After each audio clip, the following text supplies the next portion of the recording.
Hi guys, Archie Luxury channel. And today guys, I would like to do a comparison.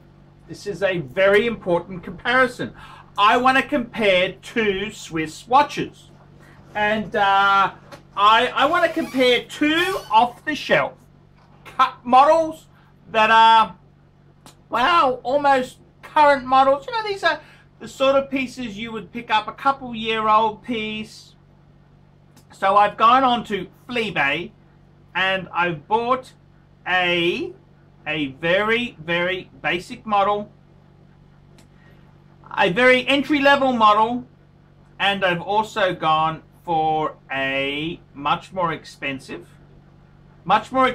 Swiss model. So $300 US. What can you buy for $300 US? And let's compare that to, say, $3,000 US. So let's do a bit of a comparison. Now, the two watches I've chosen, what have I chosen to compare here? And these watches look very, very similar. They're both steel stunners. They're both white dial. There we go. We got a Tudor. No, we don't. We have a Breitling Super Ocean Heritage 42. That's the 42 mil. And we've also got a Tissot PRS 516. So two very, very usable watches. So what is the difference between the two? Now, the interesting thing is, both these pieces have so much in common. Now, they are both based on an ETA movement, the 28-24 movement.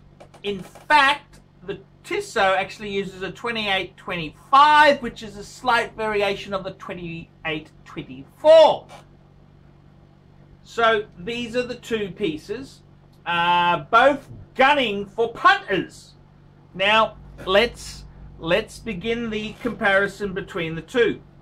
The Tissot watch itself there, PRS 516, tie-ins to motorsport, white dial, ceramic bezel, date, quite a steel stunner. It's a modern man's watch. It's got a display back. It's got a very nice, it's got a nice clasp, easy to access clasp on the back there. For this particular piece here, I have paid $300. I actually paid, I bought this in Australian dollars. I paid about 364 Australian dollars, which is roughly $300 US. And this piece here, it was a box and papers. This watch was originally sold in 2015. And the guy paid about just under 700 Aussie dollars. What's that? 700 Aussies? About, you know, what's that? high fives US? 500 to 600 US. And I bought this on eBay. So this is, you know, this is a $300 US watch now. So let's compare that. It's only a couple years old, sold in 2015. So what's that? 2 to 3 years old, 2.5 to 3 years old. It's a Tissot. This is kind of the entry-level Swiss watch brand there, and stainless steel, 100 meters waterproof. It's an automatic watch there. It's kind of funky. It's got a ceramic bezel. It has the Tissot T second hand. It's got that big T there. It's quite nicely done there. Stainless steel case, stainless steel bracelet, display back, sapphire crystal. It's funky enough. Now let's compare that. Baby, to the Breitling Super Ocean. This watch here is actually just under a year old. It was bought on Fleabay. It retails in Australia for 5,700 Australian dollars. This is the Breitling Super Ocean Heritage 42mm. This is actually the Series 1. Breitling last year introduced the Series 2, the Breitling Super Ocean Heritage 2, which has the ceramic bezel, as well as using an in-house Tudor movement. This one here uses the ETA 2824 movement, 2824-2, high grade. This is the COSC version, which means it's the certified for accuracy version. This is a higher grade ETA movement. ETA sells of various flavors. The watch itself is a dive watch. It has a 200-meter dive rating. It has a date function, no day function, purely a date, and it also has a unidirectional bezel, so you can time yourself underwater or anything you want to time. The watch itself has a no display back. It's actually no display back, but it does have a very nice polished back. The watch itself is very, very nicely finished, and it's fitted to a Milanese shark mesh type bracelet. The bracelet's quite tastefully done. So this piece here is really quite... this piece here, as I mentioned, was 5,700 Australian dollars. That's about, what's that, 4,500 US to buy retail new. Well, I bought this here on Fleabay, and this watch would normally sell for about 3,000 US dollars. It was a box papers example in quite nice full working order. Let's compare the two. The Breitling to the Tissot. They both share a similar movement. They both are steel stunners. They both are whitey silver dial with a black bezel. Let's compare the two. Okay, the Tissot itself there, let's have a look at features and see how the two compare. They both use a variation of the Swatch Group's ETA movement, the 2824 movement. The Breitling itself there has a date function and a rotating bezel. The movement itself is also COSC certified for accuracy.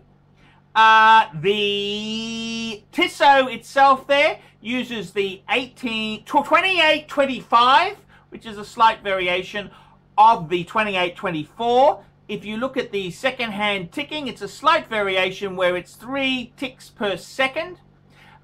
This piece here itself there, it features a whitish silver dial with a black bezel. The bezel is ceramic, newer material, but it does not rotate, which is a bit annoying. The watch is also a day-date. It's got a day and a date function. Okay, let's compare the two. They are roughly about 42mm each, very similar size. How do these critters compare? How do they compare? Well, if we look at the two, we could very easily say that the Breitling has a lot more work and finish in it. The Breitling case itself there is highly polished and very, very tastefully done. We can see the legs that form the lugs are nicely carved into the steel. Whereas on the Tissot, they're rather cheap and nasty. The other interesting thing is that the Tissot is rated 100 meters, whereas the Breitling, being a Super Ocean, is rated at 200 meters.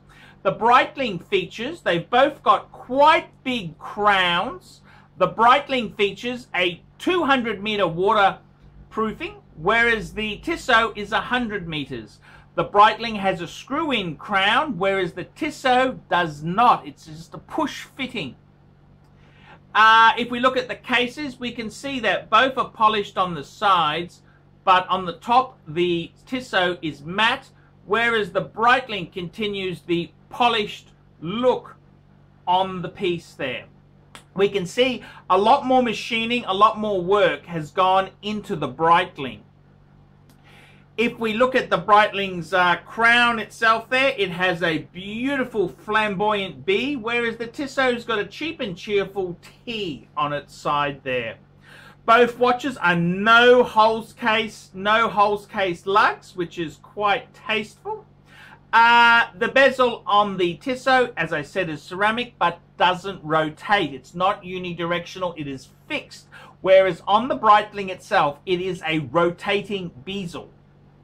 Okay, if we look at the back of the watch here, it's almost comic relief. We look at the Breitling, it's quite nicely done, highly polished with Breitling engraving on the back of the case, whereas the Tissot, it looks rather tacky with the cheap, nasty display movement for a movement which is really not worthy of display. It's easy to see that Tissot, the buyer buying this watch, doesn't really understand movements. They think any movement is fantastic. It's fantastic. Well, the reality is the movement in the Breitling is much more higher grade and higher finished, whereas the Tissot is very, very utilitarian.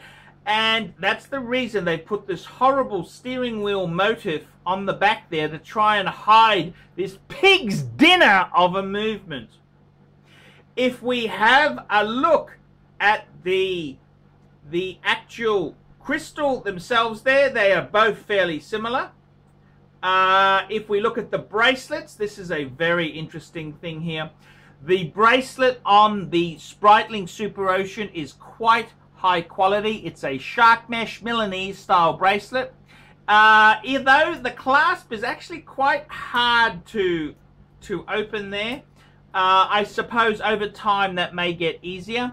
Whereas the Breitling, whereas the Tissot has a really nasty, cheap petrol station parts bin clasp on it there. This is nasty generic stuff. Nasty generic sort of stuff which you can see no extra money has been sent. When it comes to adding links onto the bracelet here, the shark mesh bracelet on the Breitling has screw-in links, and you can see these links can be easily removed, as well as additional links on both sides of the bracelet. There are also micro adjustments which can be made down the bottom there. So this can be a very, very nice fitting bracelet. On the Tissot itself there is no micro adjustment. We've got a cheap and nasty, cheap and cheerful clasp there that really looks nasty and vicious and cheap. The bracelet itself has oversized Rolex Oyster style links, which it uses pins. Very, very nasty, cheap and cheerful. This is an old system of adding links, which really is quite unacceptable and cheap. It's poverty pack at its worst. Okay, so as far as it goes there, the bracelet on the Tissot is slightly easier with its deployment, but it's very badly executed. Cheap and cheerful and nasty. It's just really, really nasty. Okay, as far as the watch go, let's compare prices. The Tissot itself is $300 US on the used market for a 1 to 3 year old Tissot example in box papers condition. The Breitling Super Ocean itself there is 10 times the price. You can buy one of these on the used market on the shark mesh bracelet box papers for about $3,000 US. Is it 10 times the watch? That is a very interesting question. Is a turd if it's brown and it stinks? That is the question that must be asked. The real answer is that these are both ETA-based machines with similar movements. However, the execution on the two is very different.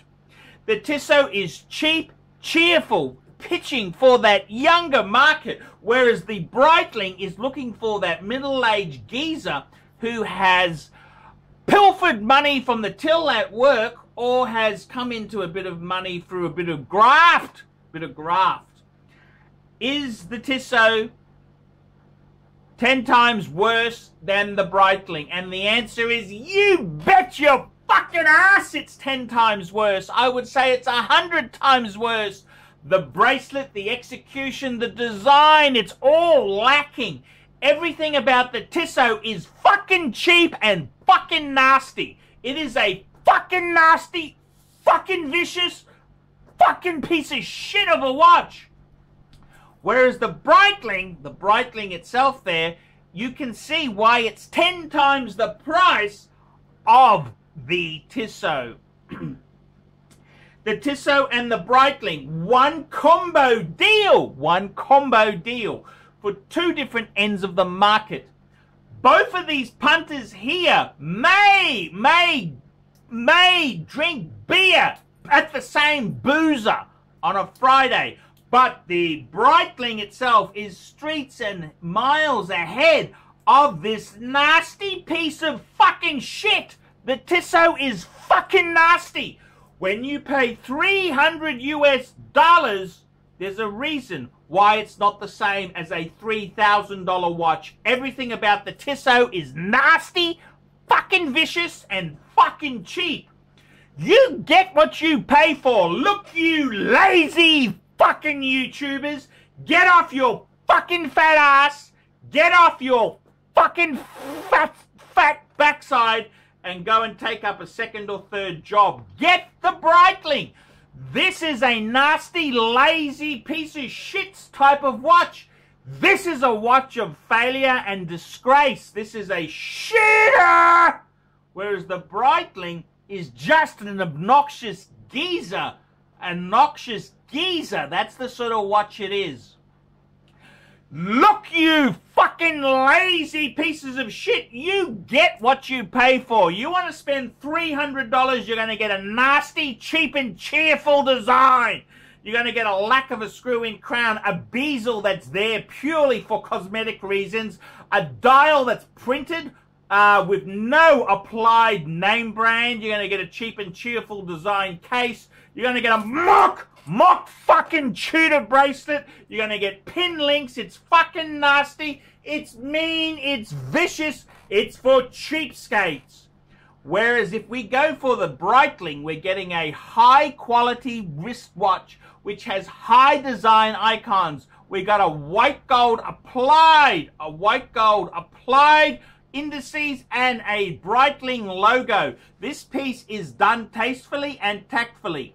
We have a unidirectional bezel. We have very beautiful case, which is retro style to the 1957 version of the Breitling Super Ocean. We have shark mesh with complete adjustability on it there. We've got many links plus micro adjustments available on the clasp. This watch here may be 10 times the price of a fucking Tissot, but it's worth every penny. You lazy fucking shits, you get what you fucking pay for. You want to be cheap, you want to be nasty, you want to be a fucking cheapskate, you fucking get a piece of fucking generic shit. Life ain't fucking fair, life ain't easy, it wasn't fucking fair. Nothing's fucking fair in this world. You lazy, lousy pieces of shit, you fucking lazy sons of bitches. Get out there and get a second and third job, you fucking fat fucking oaf. You lazy piece of shit. Get out there and fucking upgrade that Tissot. Upgrade that Tissot. It may have the same ETA movement base, but it's a different level of ETA shitter. That is the difference between the two. I haven't even considered the packaging because I wanted to look at the nuts and bolts of this comparison exercise here. At the end of the day, you lousy pieces of shit, any watch under $1,000 fucking sucks. It sucks. It really fucking sucks. And if you're going to be cheap, you deserve the shit that fucking cheapness brings you. It's karma. You put out cheap, nasty shit, you will attract it. I'm Archie Luxury. This is the difference between a $300 watch and a $3,000 watch. Tell me what you lazy, inept, fucking cheesel eaters think of that? Tell me, tell me, tell me. Tell me what you lousy fuckers think of that. You cheap sons of bitches. Hi guys, Archie Luxury channel. Guys, I want to talk to you today. It's very, very important. Men cannot live on Google ads alone. I depend on your support to keep me on YouTube full time. Guys, there's a number of ways you can help me stay on YouTube producing content. Number one, you can organize a paid review. That's right. I will make a video for US $20 minimum and I will review your collection. I'll answer a question for you. So, you know, normally takes, about 14 days, 10 to 14 days for me to make these vids. The other thing you could do to sponsor me and help me stay full-time on YouTube is sponsor me on Patreon. Patreon allows you to pay a small amount of money, like $1, $2, $5, $10, $20, anything, any amount you want over $1, you can, and it basically sends $1 each month to me. Now, you can cancel at any time if you're sick of the show or you don't like me anymore. So guys, help keep me full-time on YouTube. Paid reviews, I do. Sponsor me on Patreon, and Patreon people get advanced screening of some videos and secret videos. Not to mention, I got advertising space on the fridge. Come on, guys, keep me full-time on YouTube.